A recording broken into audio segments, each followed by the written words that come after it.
I september 2024 så reste jag 4 veckor runt i Norden och i de första 3 delarna så besökte jag Finland, Nordkap, Senja, Lofoten, Helgelandskusten med mera.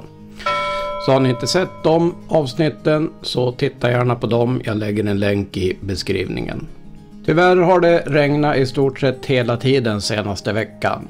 Och det fortsätter regna nu när jag lämnar Norge bakom mig och åker vidare in mot Sverige. Eftersom dieseln är 5-6 kronor dyrare per liter just nu i Norge så försökte jag klara mig över till Sverige innan jag skulle tanka. Men redan när jag passerade den sista stationen i Norge så lyste lampan gul och efter ett tag så började den blinka rött. Någonting som jag aldrig upplevt förut. Men jag chansade i alla fall och åkte vidare mot Gäddede och när jag kom fram så hade jag hela 1,25 liter kvar i tanken.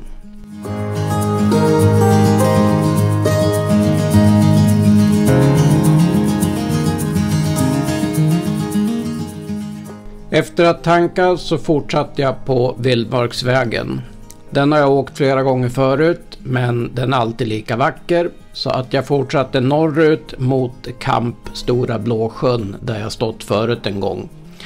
En välskött fin liten camping där det finns väldigt fina platser längst fram mot vattnet så att jag parkerade där för natten. Dagen efter när jag vaknade så var det faktiskt uppehåll. Men det märks att vintern är på väg. Det är bara runt 3-5 grader och den första snön har redan börjat lagt sig på topparna. Och de flesta björkarna har redan tappat sina löv. Men jag fortsatte vidare mot Gaustafallet som är ett lite mindre vattenfall men väldigt vackert och som ligger lättillgängligt bara en kort vandring från vägen.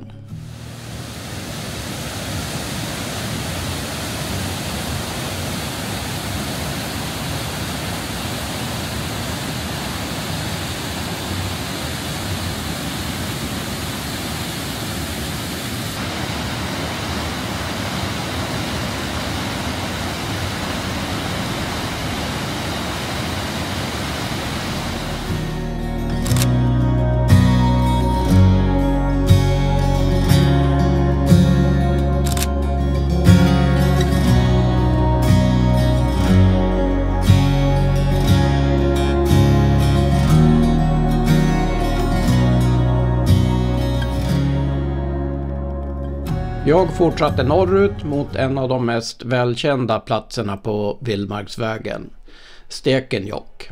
Och innan man kommer fram till själva platån så ligger det en betongbunker när man kommer söderifrån. Och där är en av mina absoluta favoritplatser längs Vildmarksvägen. Man har en fantastiskt fin utsikt över fjällen och man kan ta en vandring ut till vattendragen i närheten. Tyvärr blåste det och var väldigt kallt så att jag hoppade över själva vandringen och åkte istället vidare till själva platån där jag fixade lite lunch. Det är annars ett väldigt populärt ställe att övernatta på med husbil, vilket jag själv har gjort när jag varit där på sommaren förut.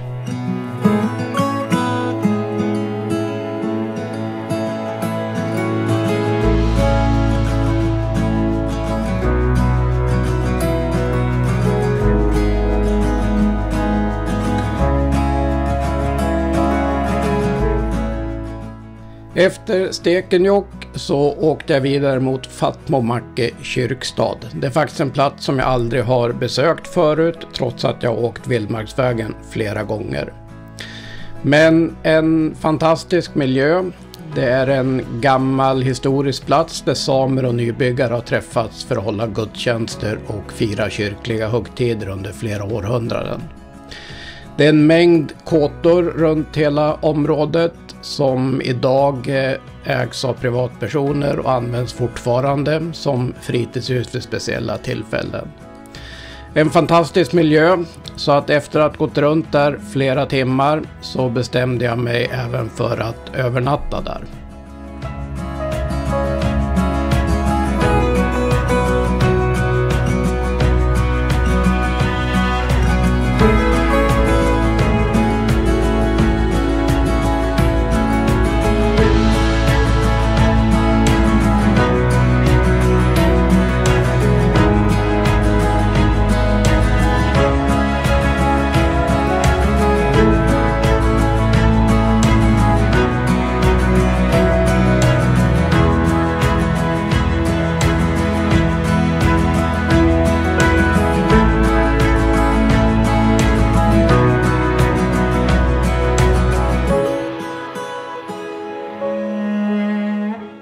När man kommer fram till parkeringen så finns det ett antal iordninggjorda platser som man kan stå på.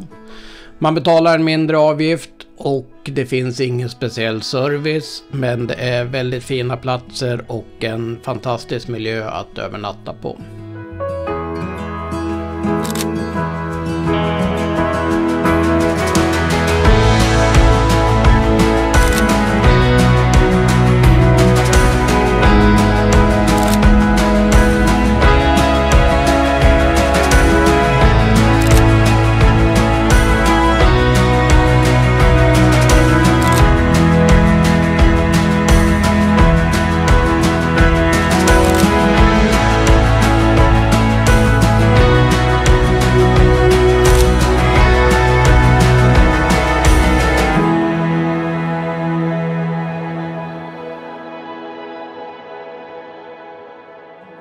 Dagen efter så regnar det tyvärr igen kraftigt och hela dagen. Så att Trappstegsforsen, som normalt sett erbjuder jättefina möjligheter till fotografering, gjorde jag bara ett kort besök vid.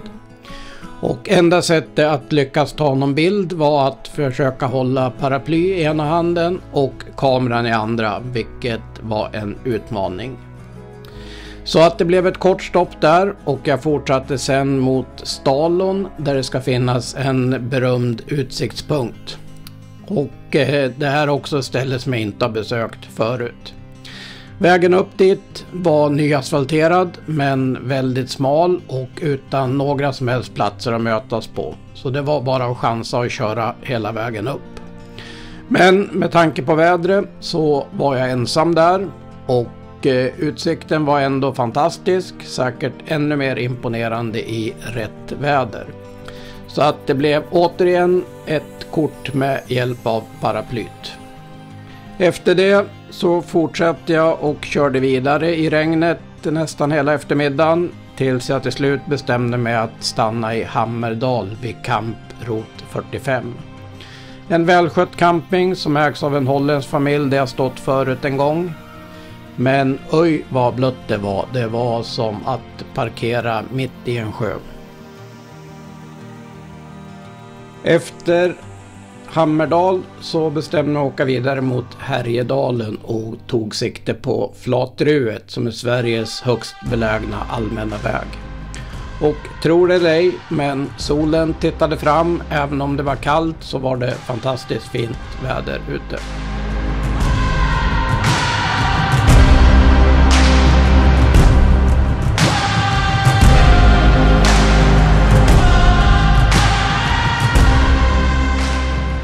Flatruet har jag varit vid flera gånger förut och jag har även övernattat där en gång. Det är en fascinerande miljö, ganska kalt och kargt men vackert på sitt sätt. Så att jag valde att parkera där för natten även den här gången och tog en promenad på det kala fjället och beundrade de storslagna vyerna och de mäktiga fjällen i horisonten.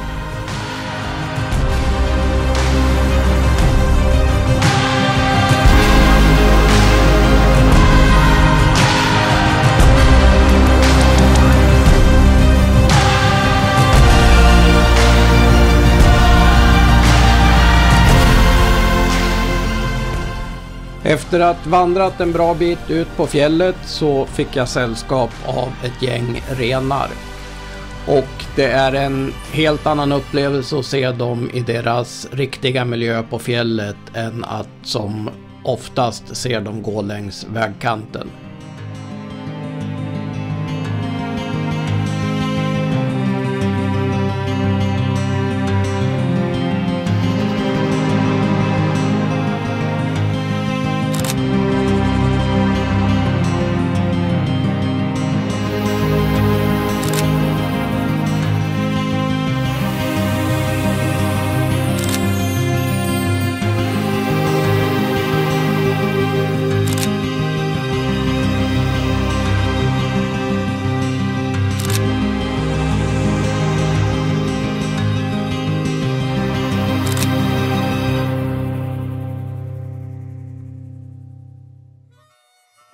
På natten så hade första frosten kommit och på marken var det istäckta vattenpölar lite överallt. Men eftersom det fortfarande var sol och uppehåll så bestämde jag för att stanna ytterligare en dag i Härjedalen och besöka några av alla fina vattenfall i området.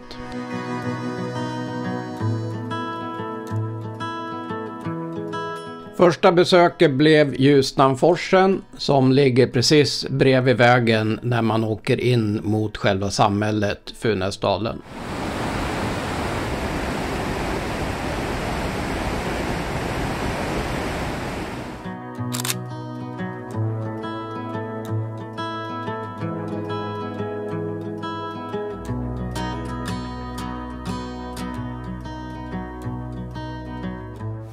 Runt Funäsdalen så finns någonting som heter guldturer som är väldigt fint iordninggjorda vandringsleder i olika svårighetsgrad och olika längd. Så att jag valde att ta en sån och åkte upp till Tevåsjön där det finns en sån guldtur som är 6 kilometer lång totalt. Ungefär en tredjedel av sträckan så följer man Tevåfallet längs skogen och det var en helt fantastisk, nästan trollsk miljö. Och efter det så kom man vidare tillbaks mot sjön och vädret var kallt men klar och fantastiskt fin höstluft. Så att en fantastisk vandring.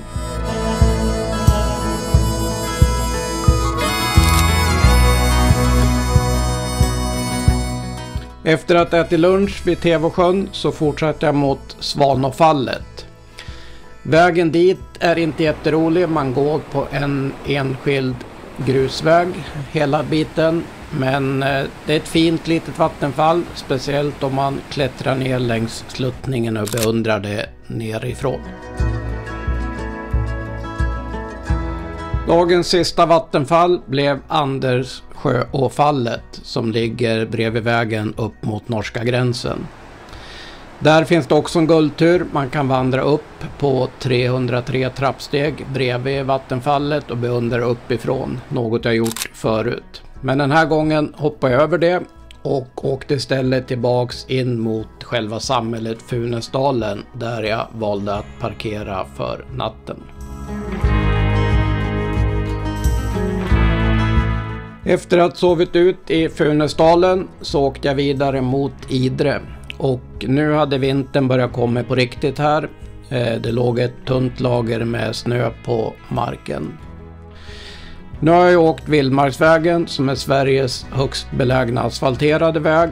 Och sen har jag åkt Flatruet som är den högst belägna allmänna vägen.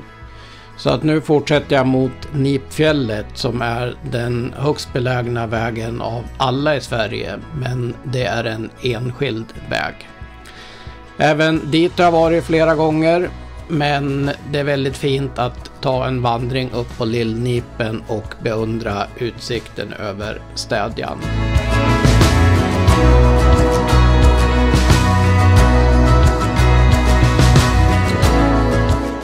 Det blåste och var fruktansvärt kallt så att det blev ingen längre promenad, men det finns väldigt fint i ordninggjord vandring upp på Lillnipen med flera trappsteg som hjälp. Det var väldigt mycket folk och det tog ett tag innan jag förstod att det var lördag, så det var inte så konstigt att det var mycket folk där. Solen låg helt fel vad det gäller fotografering så det blev inte så mycket imponerande bilder. Och med tanke på vädret så valde jag att ta en kortare tur och fortsatte sedan söderut. Söder om Idre och hela vägen ner till Älvdalen så finns det flera jättefint iordninggjorda lägerplatser där man kan stå mot en mindre avgift. Så att jag valde att stå på en av mina favoritplatser, jag har stått flera gånger förut. Njöt av lugnet, den fantastiska utsikten och somnade sen skönt.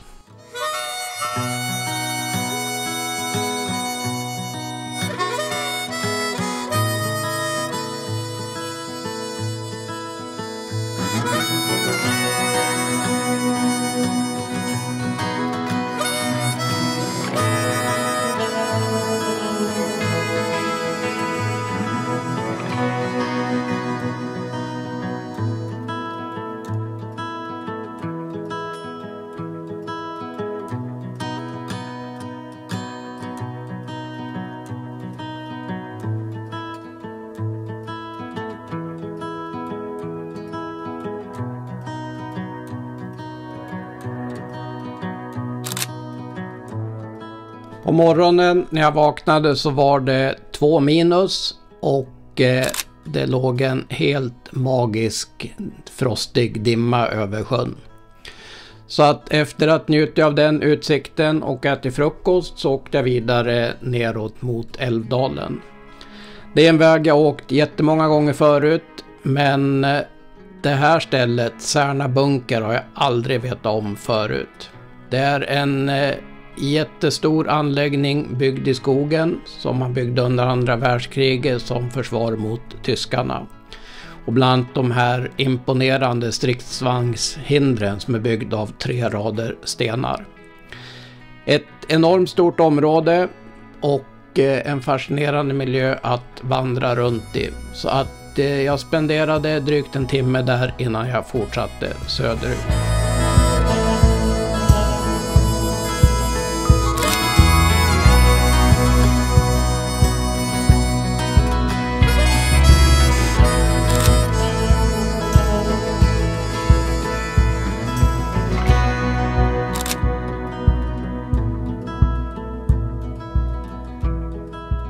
Jag har ju åkt den här vägen mot Älvdalen massor av gånger och nästan varenda gång så har jag passerat en skylt där det står turistväg Åsen. Men det har oftast varit för sent, jag har åkt förbi skylten och valt att köra vidare. Men den här gången valde jag att köra in på den vägen och det blir en liten omväg ner till Älvdalen, men man åker igenom ett antal jättefina små byar och man har fantastiska vyer. Så att efter att kört den så kom jag ner mot Älvdalen och fortsatte sedan söderut hem mot Västerås. Och kom hem efter 4 helt fantastiska veckor. Det blev 610 mil totalt och en resa full av otroliga upplevelser.